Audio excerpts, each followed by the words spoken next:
Hi friends, welcome to Shami's kitchen. എല്ലാവർക്കും സുഖമാണല്ലോ. ഇന്നത്തെ നമ്മുടെ സ്പെഷ്യൽ ബ്രേക്ക്ഫാസ്റ്റിൻ്റെ കൂടെയാണെന്നുണ്ടെങ്കിൽ നമുക്ക് ഇഷ്ടമുള്ള എന്തിൻ്റെ കൂടെയും സൂപ്പറായിട്ട് സൈഡായിട്ട് വെച്ച് കഴിക്കാൻ പറ്റുന്ന നല്ലൊരു ചന്ന മസാല കറിയാണ്. ചുണ്ടൽക്കടല വെച്ച് വളരെ രുചികരമായിട്ട് തയ്യാറാക്കി എടുക്കാൻ പറ്റുന്നതാണ് കേട്ടോ. അപ്പോൾ ഇതിൻ്റെ ഡീറ്റെയിൽസ് ഒന്നും മിസ്സാകാതിരിക്കാൻ വേണ്ടിയിട്ട് എല്ലാവരും ഒന്ന് സ്കിപ്പ് ചെയ്യാതെ കണ്ടേക്കണം. കൂടെ തന്നെ ഈ വീഡിയോ ഇഷ്ടമായാൽ പ്ലീസ് ഒന്ന് ഇതൊന്ന് ലൈക്ക് ചെയ്യാനും ഷെയർ ചെയ്യാനും ആരും മറക്കരുത്. എന്നാൽ ശരി, നമുക്ക് വേഗം റെസിപ്പിയിലേക്ക് പോകാം.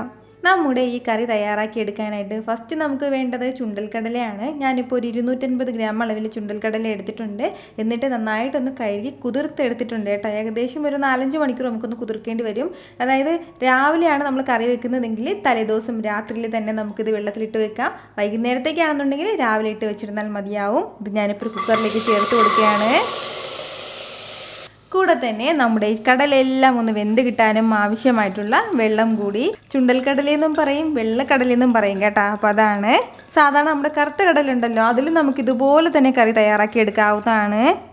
ഈ കടലയ്ക്കൊപ്പം തന്നെ നമുക്ക് ആവശ്യമായിട്ടുള്ള ഉപ്പും കൂടി ഒന്ന് ചേർത്ത് കൊടുത്തേക്കണം. അതിനുശേഷം ഫ്ലെയിം ഒന്ന് മീഡിയത്തിൽ വെച്ച് കൊടുത്തിട്ട് ഒരു 4 വിസിൽ വരുന്നത് വരെ നമുക്കൊന്ന് വെയിറ്റ് ചെയ്യാം. അത്രയും സമയം കൊണ്ട് കംപ്ലീറ്റ് ആയിട്ട് നമ്മുടെ കടലെല്ലാം വെന്തിട്ടുണ്ടാവും. ഇത് ഇപ്പോൾ ഒരു 4 വിസിലോളം വന്നിട്ടുണ്ട്. ഇനി നമുക്ക് ഫ്ലെയിം ഓഫ് ചെയ്യാം. ഓഫ് ചെയ്ത് കൊടുത്തതിന് ശേഷം ഈ കംപ്ലീറ്റ് പ്രഷറും പോകുന്നവരൊന്ന് വെയിറ്റ് ചെയ്യണം. അതിനുശേഷം മാത്രമേ തുറക്കാൻ പാടുള്ളൂ കേട്ടോ. എങ്കിൽ മാത്രമേ പെർഫെക്റ്റായിട്ട് അത് വെന്തിട്ടുണ്ടാവുള്ളൂ, സോഫ്റ്റായിട്ട്. എന്നാൽ ശരി, ഇതിങ്ങനെ ഇരിക്കട്ടെ. ഇതിലെ കംപ്ലീറ്റ് പ്രഷർ ഇപ്പോൾ പോയിട്ടുണ്ട്. ഇനി നമുക്കൊന്ന് തുറന്ന് നോക്കാം. നമ്മുടെ ഈ കടലയെല്ലാം നല്ല സോഫ്റ്റായിട്ട് പെർഫെക്റ്റായിട്ട് വെന്ത് കിട്ടിയിട്ടുണ്ട്. അപ്പോൾ ഇത് ഇത്രയും തന്നെ മതിയാവും. ഇനി നമുക്ക് പെട്ടെന്ന് തന്നെ കറി തയ്യാറാക്കി തുടങ്ങാം. ഇനി നമുക്ക് വേണ്ടത് ഒരു കടായി ഒന്ന് ചൂടാക്കാൻ വെച്ചതിന് ശേഷം അതിലേക്ക് ഒരല്പം എണ്ണ ചേർത്ത് കൊടുക്കാം. വെളിച്ചെണ്ണയാണ് ചേർത്ത് കൊടുക്കുന്നത്. എണ്ണ ഒന്ന് ചൂടായി തുടങ്ങുമ്പോഴത്തേക്കും പിന്നെ ഇനി ഇതിലേക്ക് വേണ്ടത് ഒരു 2 ഏലയ്ക്ക് 3 ഗ്രാമ്പൂമാണ്. കൂടെ തന്നെ ഒരു 1/2 ടീസ്പൂൺ അളവിൽ ചെറിയ ജീരകം കൂടി നമുക്ക് ആവശ്യമായിട്ടുണ്ട്. ഇത് ഇത്രയും ആയി കഴിഞ്ഞാൽ പിന്നെ ഇനി ഇതിലേക്ക് വേണ്ടത് ഒരു 2 സവാള ഞാനിപ്പോൾ ഇതുപോലെ ഒന്ന് പൊടിയായിട്ടൊന്ന് അരിഞ്ഞെടുത്തിട്ടുണ്ട്. നല്ല ഫൈനായിട്ട് എത്രത്തോളം ചെറുതായിട്ട് അരിഞ്ഞെടുക്കാൻ പറ്റുമോ അതുപോലെ ഒന്ന് അരിഞ്ഞെടുത്തിട്ട് അതും കൂടി ചേർക്കാം. സവാളയും ചേർത്ത് കൊടുത്തതിന് ശേഷം നല്ല രീതിയിൽ ഇതെല്ലാം കൂടി ഒന്ന് വഴറ്റിയെടുക്കണം. ഫ്ലെയിം ഒന്ന് മീഡിയത്തിനും ഹൈക്കും ഇടയിൽ വെച്ചിരുന്നാൽ മതിയാവും. ഒരുപാട് ഫ്ലെയിം കുറയ്ക്കേണ്ട ആവശ്യമൊന്നുമില്ല. വളരെ പെട്ടെന്ന് തന്നെ കളർ നന്നായിട്ട് മാറുന്നത് വരെ നമുക്കൊന്ന് വഴറ്റിയെടുക്കാം.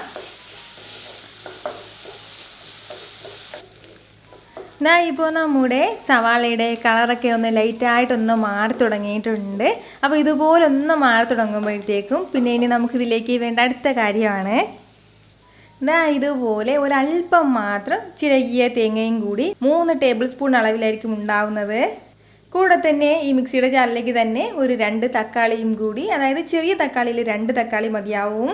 അതുപോലെ തന്നെ ചെറിയൊരു പീസ് അളവിൽ കറുവാപ്പട്ടയും എടുത്തിട്ടുണ്ട്. ഇനി നമുക്കിതെല്ലാം നന്നായിട്ടൊന്ന് ഫൈനായിട്ടൊന്ന് അരച്ചെടുത്തിട്ട് വരാം. എങ്ങാനും അരിഞ്ഞില്ല എന്നുണ്ടെങ്കിൽ അല്പം വെള്ളം ചേർക്കാം കേട്ടോ. പക്ഷേ നന്നായിട്ട് തന്നെ അരിഞ്ഞ് കിട്ടിക്കോളും 2 തക്കാളി ചേർത്തിരിക്കുന്നതിൻ്റെ പേരിൽ. ഇതുപോലെ നല്ല ഫൈനായിട്ട് ഞാനൊന്ന് അരച്ചെടുത്തിട്ടുണ്ട്. അപ്പോൾ അതും കൂടി ചേർക്കാം. ഇതിനോടൊപ്പം തന്നെ നമുക്ക് ആവശ്യമായിട്ടുള്ള മസാലകളും കൂടി ചേർത്ത് കൊടുക്കാം. 2 ടീസ്പൂൺ അളവിൽ മുളക് പൊടി ആവശ്യമായിട്ടുണ്ട്. ഇതിപ്പോൾ അധികം എരിവില്ലാത്ത മുളക് പൊടിയാണ്, അതിൻ്റെ പേരിലാണ് 2 ടീസ്പൂൺ ചേർക്കുന്നത്. നല്ല എരിവുള്ള മുളക് പൊടിയാണെന്നുണ്ടെങ്കിൽ ഒരേ 1 ടീസ്പൂൺ അളവിൽ മതിയാവും. കൂടെ തന്നെ 1 ടീസ്പൂൺ അളവിൽ കുരുമുളക് പൊടിച്ചതും കൂടി ആവശ്യമായിട്ടുണ്ട്. ഇനി നമുക്കിതിലേക്ക് വേണ്ടത് 1/2 ടീസ്പൂൺ അളവിൽ പെരിഞ്ജീരകം പൊടിച്ചതാണ്. അതുപോലെ തന്നെ 1 ടീസ്പൂൺ അളവിൽ മല്ലിപ്പൊടിയും കൂടി, ഒരു 1/4 ടീസ്പൂൺ അളവിൽ മഞ്ഞൾപ്പൊടി, അതുപോലെ തന്നെ ഒരു 1/4 ടീസ്പൂൺ അളവിൽ ഗരം മസാല പൊടിച്ചതും കൂടി ആവശ്യമായിട്ടുണ്ട്. ഇത്രയും ചേർത്ത് കൊടുത്തതിന് ശേഷം നല്ല രീതിയിൽ ഇതെല്ലാം കൂടി ഒന്ന് വഴറ്റി കൊടുക്കണം.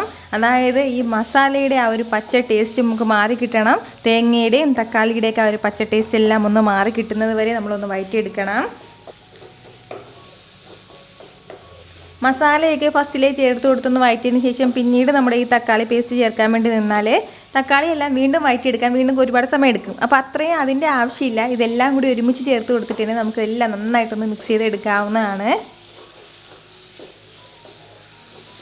ഏകദേശം ഒരു 2 മിനിറ്റോളം ഫ്ലെയിം ഒന്ന് മീഡിയത്തിൽ വെച്ച് കൊടുത്തിട്ട് നമുക്ക് നല്ലതുപോലെ ഒന്ന് വഴറ്റിയെടുക്കാവുന്നതാണ്. ഇപ്പോൾ നമ്മുടെ മസാല എല്ലാം നന്നായിട്ട് തന്നെ ഒന്ന് വഴണ്ട് കിട്ടിയിട്ടുണ്ട്. ഇതുപോലെ ഇത്രയും അതിൻ്റെ ഒരു പച്ച ടേസ്റ്റ് എല്ലാം ഒന്ന് മാറിക്കഴിഞ്ഞാൽ ഇനി നമ്മളിതാ നേരത്തെ വേവിച്ച് മാറ്റി വെച്ചിരിക്കുന്ന നമ്മുടെ ഈ കടലയും കൂടി ചേർത്ത് കൊടുക്കാം. നമ്മൾ വേവിച്ചെടുത്ത ആ വെള്ളത്തോട് കൂടി തന്നെയാണ് ചേർത്ത് കൊടുക്കുന്നത്. ഈ ഒരു സമയം നമ്മൾ ഉപ്പ് ചേർക്കാൻ വേണ്ടി നിൽക്കണ്ട.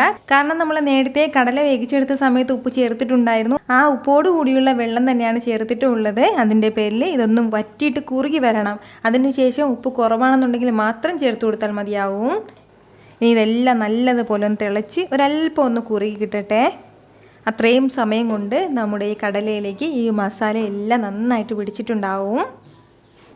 ഇതാ ഇപ്പോൾ നമ്മുടെ ഈ ഗ്രേവി എല്ലാം നന്നായിട്ടൊന്ന് തിളച്ച് കുറുകി വന്നിട്ടുണ്ട്. ഇനി നമുക്കൊന്ന് തുറന്ന് നോക്കാം. നിങ്ങൾക്കിത് കാണുമ്പോൾ തന്നെ അറിയാമായിരിക്കുമല്ലോ എന്തുമാത്രം രുചിയായിട്ടായിരിക്കും നമ്മുടെ ഈ വെള്ളക്കടല മസാല കറി കിട്ടിയിട്ടുണ്ടാവുകയെന്ന്. അപ്പോൾ ഇനി നമുക്ക് വേണ്ട ലാസ്റ്റ് ചേർക്കേണ്ട 1-2 കാര്യം കൂടിയുണ്ട്. ഇതുപോലെ ഒരു 1/2 ടീസ്പൂൺ അളവിൽ പഞ്ചസാരയും കൂടിയാണ്. ഈ പഞ്ചസാര നമ്മൾ ഈ ചേർക്കുമ്പോഴത്തേക്കും ഇതിലുള്ള ആ മസാലയുടെ എരിവും തക്കാളിയുടെ പുളിയൊക്കെ നല്ലതുപോലെ ഒന്ന് ബാലൻസ് ചെയ്യും. അതിന് വേണ്ടിയിട്ടാണ്. ഫൈനലി പിന്നെ വേണ്ടത് കുറച്ച് മല്ലിയിലയും കൂടിയാണ്. അതും കൂടി ചേർക്കാം. വേണമെന്നുണ്ടെങ്കിൽ നമുക്കിതിലേക്ക് കറിവേപ്പിലയും ചേർത്ത് കൊടുക്കാവുന്നതാണ്. കറിവേപ്പിലയാണെന്നുണ്ടെങ്കിൽ ഫസ്റ്റിൽ നമ്മൾ ഈ താളിക്കുന്ന സമയത്ത് ചേർക്കണം കേട്ടോ. പക്ഷേ കറിവേപ്പിലയെക്കാളും നല്ലത് മല്ലിയില ലാസ്റ്റ് ചേർക്കുന്നതാണ്. ആ മല്ലിയിലയുടെ നല്ലൊരു ഫ്ലേവറൊക്കെ നമുക്കിതിന് കിട്ടും. അതിന് വേണ്ടിയിട്ടാണ്. ഇപ്പോൾ നിങ്ങൾക്ക് കാണുമ്പോൾ തന്നെ അറിയാമായിരിക്കുമല്ലോ ഇത് എന്ത് മാത്രം ടേസ്റ്റ് ആയിട്ടുള്ളൊരു കടലക്കറി ആയിരിക്കും എന്ന്. നല്ല ചൂട് പുട്ടിൻ്റെ കൂടെയോ അപ്പത്തിൻ്റെയോ ഇഡ്ഡലിയുടെയോ ദോശയുടെ കൂടെ എന്തിൻ്റെ കൂടെ നല്ല ബെസ്റ്റ് കോമ്പിനേഷൻ ആയിട്ടുള്ള ഒരു കടല മസാല കറിയാണ് കേട്ടോ. അടുത്ത പ്രാവശ്യം കടലക്കറി വീട്ടിൽ തയ്യാറാക്കണമെന്നുണ്ടെങ്കിൽ മസ്റ്റായിട്ട് ഇതുപോലത്തെ ഒരു കടലക്കറി ട്രൈ ചെയ്ത് നോക്കിയതിന് ശേഷം നിങ്ങളുടെ ഫീഡ്ബാക്കും ഒക്കെ മറക്കാതെ എനിക്കൊന്ന് അയക്കണം കേട്ടോ. ഇതുപോലുള്ള റെസിപ്പിക്ക് വേണ്ടിയിട്ട് നമ്മുടെ ഷമീസ് കിച്ചൻ ചാനൽ സബ്സ്ക്രൈബ് ചെയ്യാനും ലൈക്ക് ചെയ്യാനും ഷെയർ ചെയ്യാനൊന്നും ആരും മറക്കരുത്. വീണ്ടും നല്ലൊരു ഉഷാറ് വീഡിയോ ആയിട്ട് നാളെ 2 മണിക്ക് കാണാം. അതുവരേക്കും എല്ലാവരും ഹാപ്പി ആയിട്ടിരിക്കുക, സന്തോഷമായിട്ടിരിക്കുക, എല്ലാവരും സേഫ് ആയിട്ടിരിക്കുക. Take care, dear friends.